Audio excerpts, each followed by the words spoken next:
Dokter, apa yang sebenarnya dokter lakukan di BTD? Gini ya, kita ini kan hampir sebagian besar termasuk ibu juga jatuh dalam dua kondisi bidang keuangan. Yang pertama adalah sudah bekerja keras bertahun-tahun, penghasilannya segitu-gitu aja, dan sebagian lagi sudah berpenghasilan besar bertahun-tahun, tabungannya segitu-gitu aja. Saya masuk yang kedua, saya tidak tahu ibu yang mana. Kira-kira begitu kan? Ya, betul. Terus bagaimana sih mengatasi hal itu? Para motivator kan menyarankan kita berbisnis atau menjalankan usaha yang sesuai dengan passion kita. Iya, saya banyak dengar itu. Tapi kalau kita melakukan hal yang seperti itu, maka yang terjadi adalah hanya berubah dari miskin tipe 1 tadi ke miskin tipe 2. Karena apa? Karena yang namanya passion itu sesuatu yang sudah ada di bawah sadar. Dan ibu perlu tahu bahwa pada saat kita kecil, kita mendapatkan paparan masukan dari orang-orang 0-7 tahun. Kita umur segitu, dan itu akan membawa program 0-7 tahun itu yang akan membawa kita ke arah 95% kehidupan kita itu dibawa oleh program itu.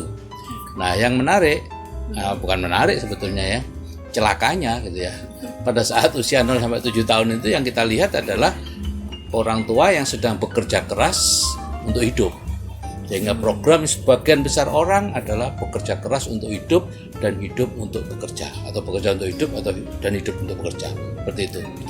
Nah, pada anak-anak orang kaya tidak seperti itu.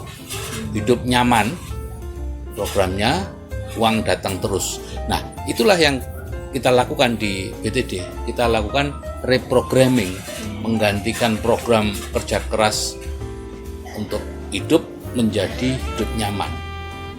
Ya. Dengan cara mendengarkan 2 audio terapi bawah sadar yang kita bagikan secara gratis di BTD. Selama 2 minggu mendengarkan itu. Oke, sebelumnya terima kasih nih dok, bisa menyampaikan secara langsung sekarang saya. Oke, untuk 2 minggu itu apakah cukup sih dok untuk yang sudah puluhan tahun selama ini kami rekam dalam kehidupan kami? 2 minggu itu untuk reprogrammingnya ya. Nah, sebagian kecil orang ada yang dengan reprogramming itu saja dia sudah bisa menemukan jalannya sendiri karena mungkin program awalnya tidak buruk-buruk amat. Tapi sebagian besar orang masih membutuhkan bimbingan untuk betul-betul bisa mencapai apa yang ada di dalam 2 ATBS tadi, yaitu penghasilan pasif 100 juta sebulan. Jadi program 2 minggu ini cukup, tapi nggak cukup sebenarnya. Terus gimana tuh kelanjutannya dok? Nah, iya, kelanjutannya ya kita membimbing mereka untuk mencapai penghasilan pasif 100 juta sebulan itu sesuai dengan yang ada di ATBS. Kita bimbing tindakannya, kita bimbing kebiasaannya, kita rubah, semuanya dirubah. Karena dari cara berpikir akan keluar tindakan akan menjadi kebiasaannya diulang-ulang jadi karakter. Kita rubah sampai karakternya berubah menjadi siap untuk mendapatkan penghasilan pasif 100 juta sebulan. Masalahnya apa yang pola pikir saya dan pola pikir teman-teman, termasuk Anda mungkin, belum cocok. Sehingga apapun yang kami minta lakukan biasanya dianggap tidak cocok. Nah, sehingga membutuhkan menurunkan ego ya dari masing-masing itu. Karena kalau enggak nanti ya mereka akan mencari jalan sendiri, kemudian tetap dengan passionnya yang semula. Akibatnya ya seperti lari di atas treadmill, tidak kemana-mana, bulat begitu saja. Oke. Kesimpulan saya ini, jadi setelah 2 minggu ini memang kita harus terus dibimbing sampai kita bisa mendapatkan penghasilan pasif 100 juta sebulan itu dok? Iya, memang harus begitu. Cuman masalahnya berani bayar harganya enggak? Jadi maksudnya bimbingannya mahal dok? Berapa sih kita harus bayar? Secara rupiah 0.